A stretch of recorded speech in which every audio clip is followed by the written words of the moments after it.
Hi! In front of me is Motorola Edge 20 Lite, and today I would like to show you how you can connect it through Bluetooth. Firstly, go into Settings. Now you need to select Connected Devices and tap on Pair New Device.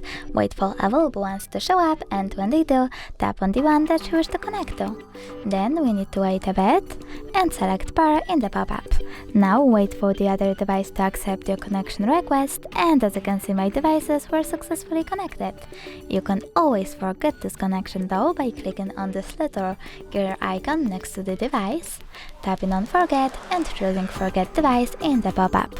Thanks so much for watching. If you enjoyed this video, smash that like button, comment, and don't forget to subscribe. Bye!